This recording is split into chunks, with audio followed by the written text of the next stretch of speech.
Kick things off and get started. Good afternoon. Welcome. My name is Dave Skutnik. I'm the Regional Communications Director for the American Red Cross of Southeastern Pennsylvania. Honored to serve as your host this afternoon. This call is about celebrating you, our generous donors, and the incredible impact that you've made following Hurricanes Helene and Milton, which happened 1 year ago.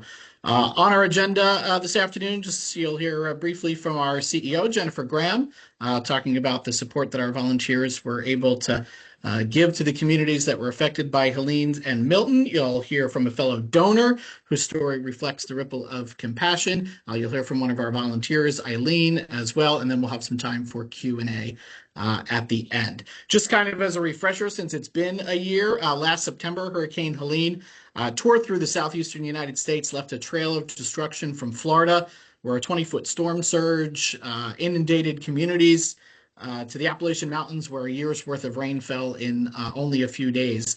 Western North Carolina, including the tourist hotspot city of Asheville, just dealt a catastrophic blow. The surrounding mountain communities basically cut off roads, infrastructure, power, water, everything just gone. They essentially had to rebuild from scratch, and our volunteers were there on the ground to support that entire process.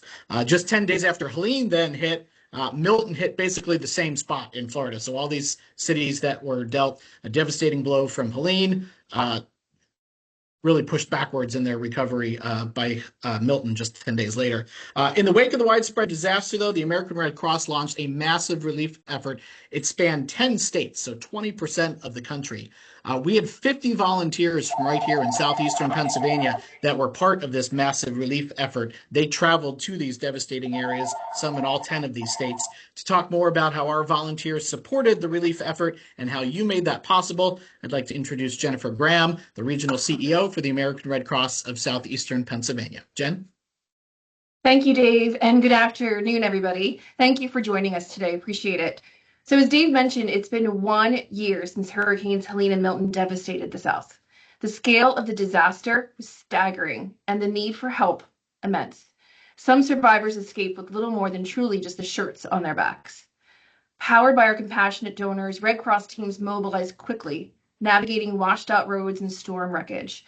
Despite significant challenges, including disrupted communications, limited access to affected areas, Red Cross teams worked tirelessly along with local partners to deliver essential aid, including securing shelter, nourishing meals, clean water, and critical relief supplies to tens of thousands of people reeling from the storm's impact. In addition to putting a roof over survivors' heads, our shelters also became those safe spaces where affected families could charge electrical devices, access food, connect with each other, have water, free Wi-Fi, and get current information. For many hurricane survivors, the immediate aftermath of the storms was just the beginning of the disaster. In some of the hardest hit communities from Florida to North Carolina, many residents endured weeks without electricity, without running water, without reliable road access.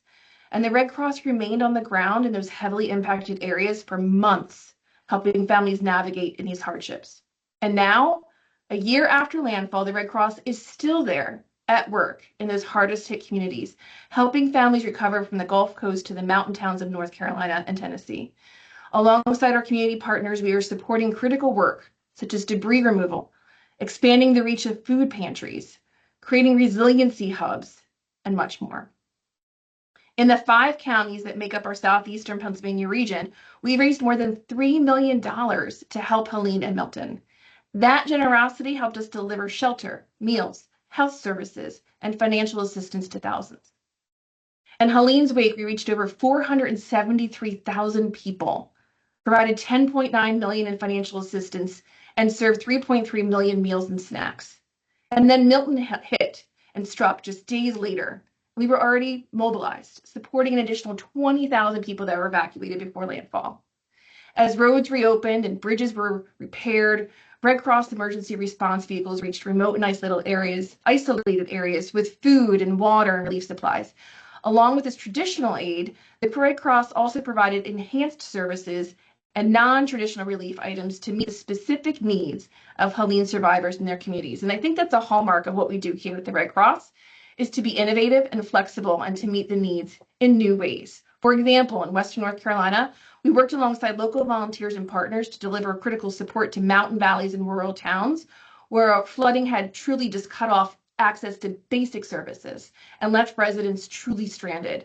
So as part of Operation Mountain Hope, the Red Cross teams delivered supplies like laundry and shower trailers, generator spark plugs, cooking stoves, ready-to-eat meals, drinking water, filtration straws, power banks, and more to help people in need. Not our typical response and relief supplies, but my goodness, did we pivot and meet the needs of the communities that we were serving. But the people at the heart of these communities have shown remarkable courage, care for one another, and determination to rebuild.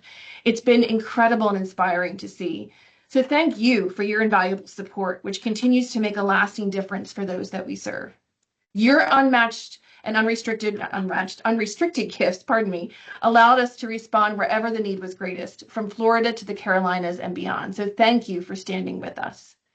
And now I'm pleased and honored to introduce a volunteer that I've gotten to know over the past several years.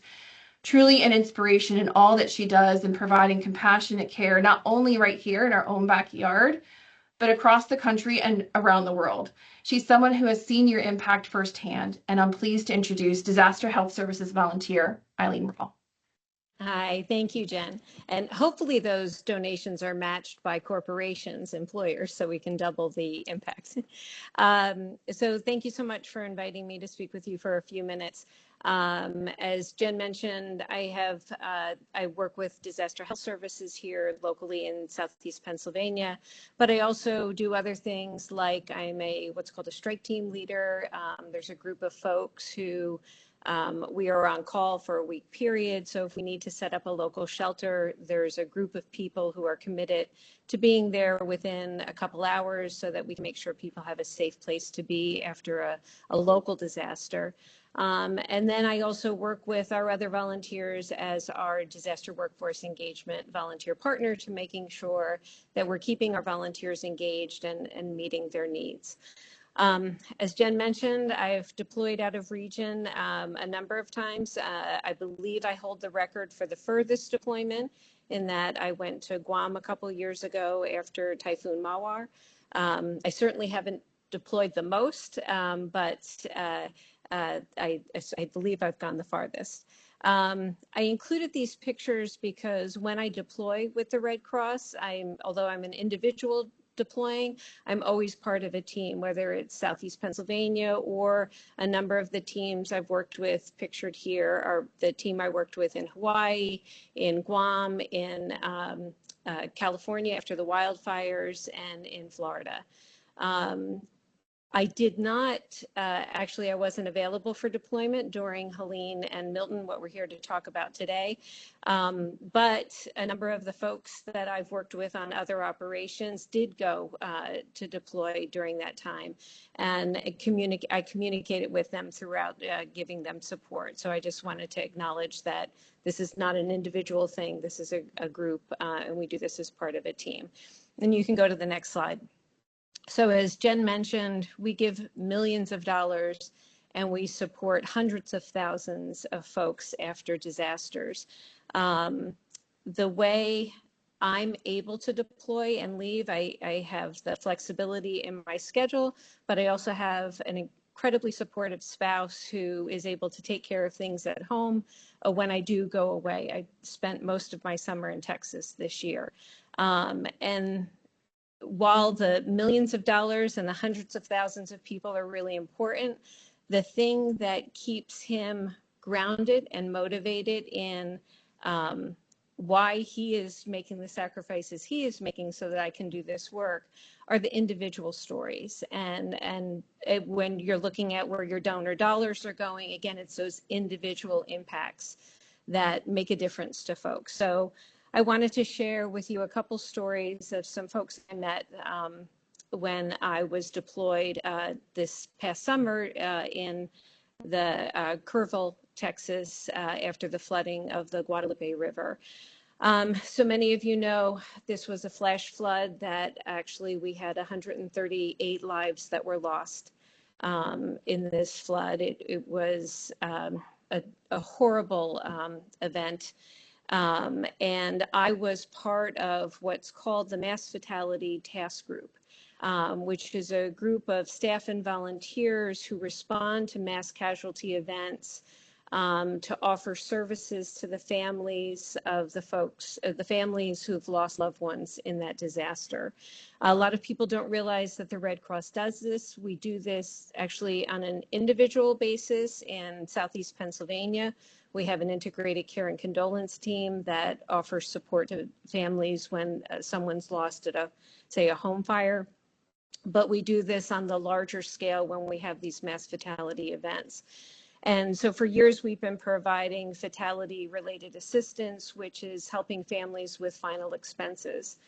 But as Jen mentioned earlier, sometimes we pivot and we recognize the unique needs folks have. And so when we were in Hawaii after the fires in Maui, we realized that our clients needed help with transportation. Family coming in for services, family coming in to support during hospitalizations.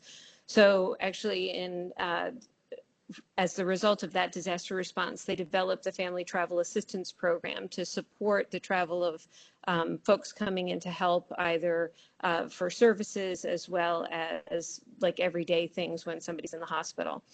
And then in Texas, we started what's called the Mass Casualty Incidental Assistance Program, where we were able to look at emergent needs that, financial needs that this disaster caused, and help them a little bit more to address those needs. So the first young woman I wanted to talk to you about was Angela. She was a young woman who learned immediately that her father was missing after the floods. She lived out of state and didn't have a lot of resources. So she had a friend offer to put her flight on her credit card, and then she had another friend lend her money so that she had a place to stay once she got to Texas. After she got to Kerrville, she learned that her father had passed. So she was collecting his remains, and we opened up a case for her. We're able, through the Fatality Related Assistance Program, to give her some funds to help with the services and things. But then we were also able to give her additional funds to help with her travel expenses, so she could now pay her friends back who had lent her money. But then in opening her case and doing our casework, we learned that she ended up having to take a couple weeks off of work without pay. And she was somebody who's living paycheck to paycheck, not unlike most people. And she was worried about how she was going to make her next month's rent. So through this new program, which again, recognizing this need, we were able to give her some more funds to be able to meet her rent payment that month to make up for the lost wages. So just here, this woman, again, lost her father in this flood. Through the support the Red Cross was able to offer, we were able to alleviate some of that burden, certainly the financial burden of what she was going through, in addition to all the counseling supports and everything that we offer. So the other case was actually not a client, was one of our community partners. Through my work on this task force, we were trying to reach out to all of the families who had lost loved ones. And so I got a phone call from Sergeant Robert, who was a Texas Ranger, and he had 4 clients in his county that he was working with, and he had one that was really kind of heavy on his heart. And it was, there was great financial stress with this family, in addition to losing their loved one. And so we shared information and we talked about the case and what Red Cross could do, and so he was able to share contacts. But during this conversation, I could just really tell how heavy this was on his heart. And one of the things that we do in our training with Red Cross, especially when we're on teams like the Mass Fatality Task Group, is we talk about how we care for ourselves while we're caring for other people. And so one of the examples we give is we treat ourselves as a sponge. And all day long, we're taking in, we're receiving the emotions and the stories from other people, kind of absorbing it with our sponge, and that at the end of the day, we need to have a way to squeeze out our sponge. And so I shared this with Robert, because when I asked him, like I said, clearly you're very connected with these families. Like, how are you? And he started crying. And I just imagined this very stoic sergeant in the Texas Rangers. It just completely broke down because nobody had talked to him about how he was caring for himself. And here in the Red Cross, everybody, every day, you know, every hour pretty much, people were checking in on other people to see how we were doing. So I was able to offer that support to him. And so we talked about it for a little while. I explained about the sponge and making sure that he was caring for himself. And so then I called him a couple days later to let him know when I had reached out to that client and that we had gotten her services and how grateful she was. So I just wanted to kind of close the loop with him, and I called him, and he just sounded different, like his voice was lighter. And so we talked about the client, and then before we got off the phone, he's like, Miss Eileen, I just have to tell you, I took your advice and I squeezed out my sponge. And I wouldn't have, like, without the respect that the Red Cross has, the training that I've received through the Red Cross, the resources that we have, I would not have been able to make that connection with him. And so, you know, not only when we think about the service that we offer, we're not just helping our clients, we're also helping our community partners and all of the folks who are caring and alleviating human suffering in the face of disasters, which is our mission. So again, could not do this without the Red Cross's support, our training, our financial support. And so just want to thank you for when you're choosing where your donor dollars go. It's such a great organization. And so proud to work for it or volunteer for it. They don't pay me. Thank you, Eileen. And yeah, we couldn't do any of what we do without the amazing power of volunteers like Eileen. Now I'm honored to introduce one of our donor partners who helped make that response possible. Today, we're honored to have William R. Levy, Esquire, with us. Bill has spent over 40 years guiding individuals and organizations through estate, trust, and charitable planning. He's held senior leadership roles at major financial institutions and has been a trusted advisor on complex philanthropic strategies. Currently, Bill serves as co-trustee of the Margaret G. Jacobs Charitable Trust, continuing his lifelong commitment to charitable giving and community impact. Thanks for being with us today, Bill. Bill, you got to unmute yourself.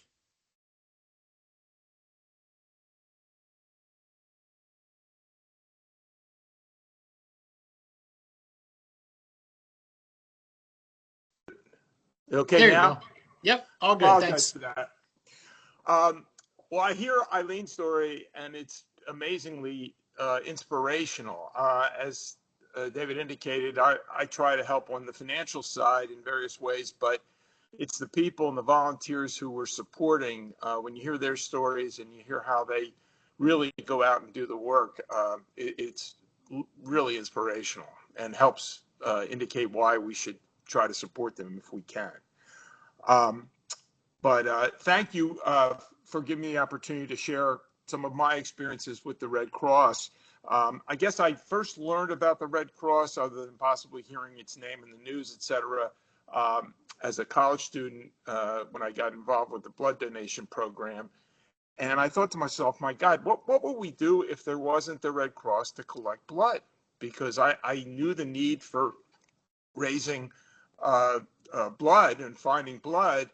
And fortunately, that inspired me to continue to be a blood donor as recently as this week, and to be a platelet donor, which is even more helpful and rewarding.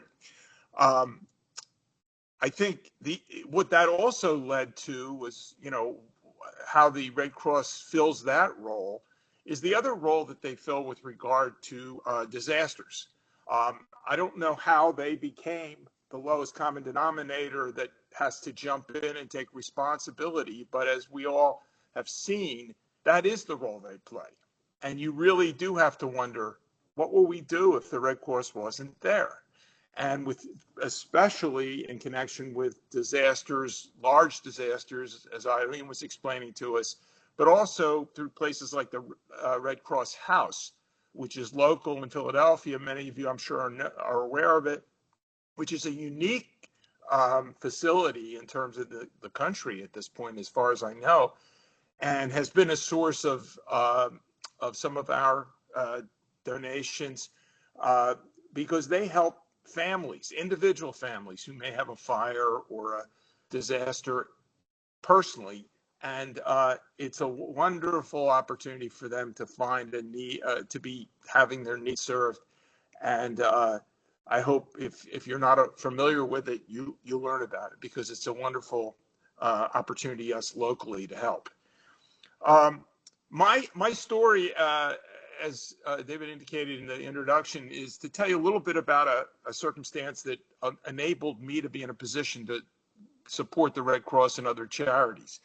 After I finished law school, I found a way to help financially, and that was through a client / relative who really, she was a widow, she had no children, she had no grandchildren, she had no beneficiaries potentially who really were in need.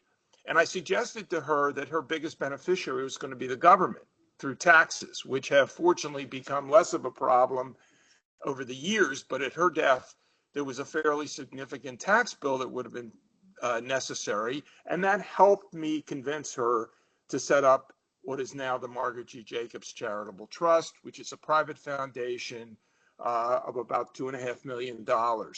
And she left money to her family, but she also left a significant portion of her estate to this foundation.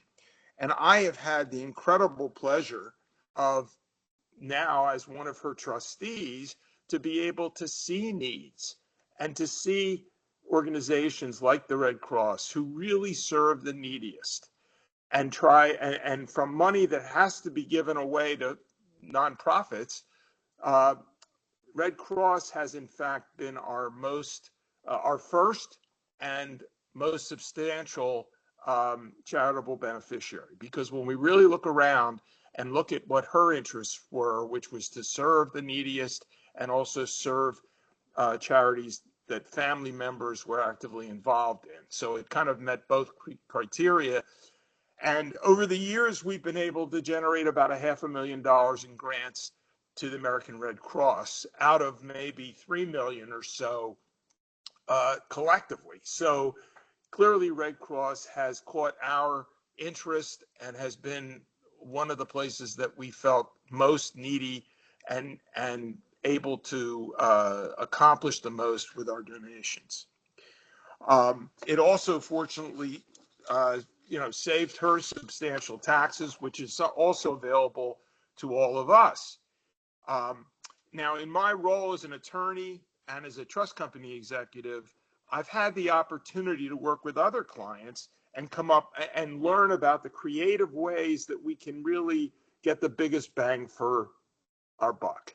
And some of those, which I'm sure some of you are aware of, and if not, it's easy to learn about, are things like gifting with appreciated securities, stocks that you've bought for $10 that are now worth $150. To sell that, you're going to pay a capital gains tax. If you donate it, you get treated as the full value being subject to the charitable deduction for income tax purposes or even estate tax purposes. And the organization gets the full value. So you pay no capital gains tax and then you get a deduction for the full value. It really makes sense if those are assets that any of you have. Another thing to think about, and this is in your own planning when you see opportunities, get people to realize that they have needs now, but someday if they die and they don't have heirs who are really in need, that's a great time to think about then leaving property, leaving money to people who, to charities, so that your legacy can be carried on going forward. Not necessarily just for the tax benefits, but for the ability to know that you've left your legacy to a worthy cause.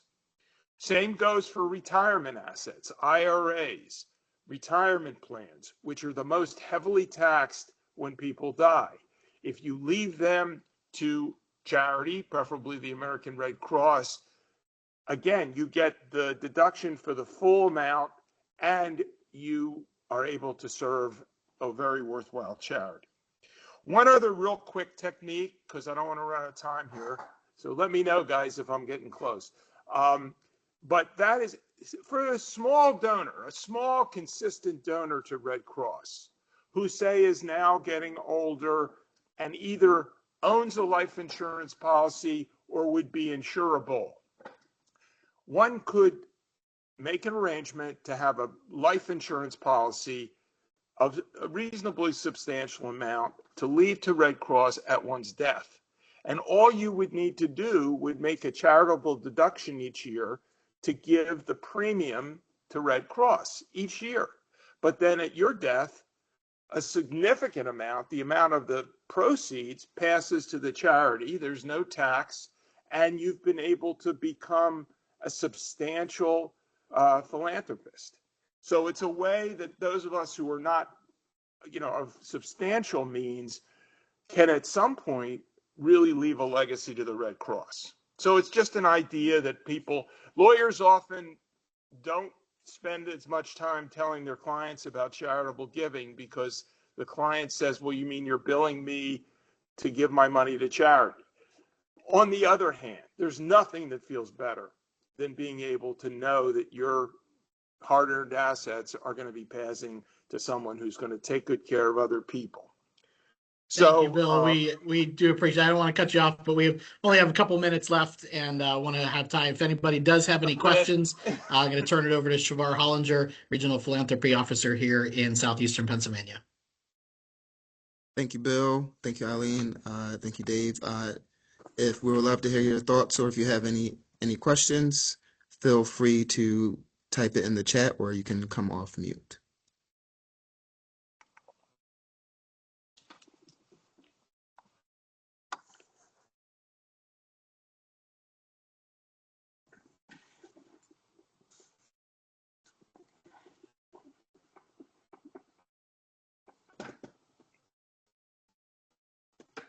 Thank you, Greg, for the shout out in the chat for Eileen. Definitely well deserved. Thank you, Eileen. It's my honor to be able to do the work I do. All right, not seeing any questions. If anybody does have any follow-ups, you can contact your contact here at the American Red Cross. Just want to say thank you again for all of our participants today. Thank you to our donors for your compassion, your partnership. Your support empowers us to respond to disasters big and small, whether here at home in Southeastern Pennsylvania or anywhere across the country and sometimes beyond. We'll hope you continue to give flexibly so we can be ready for whatever inevitably comes next. Thank you for joining us today and have a great afternoon.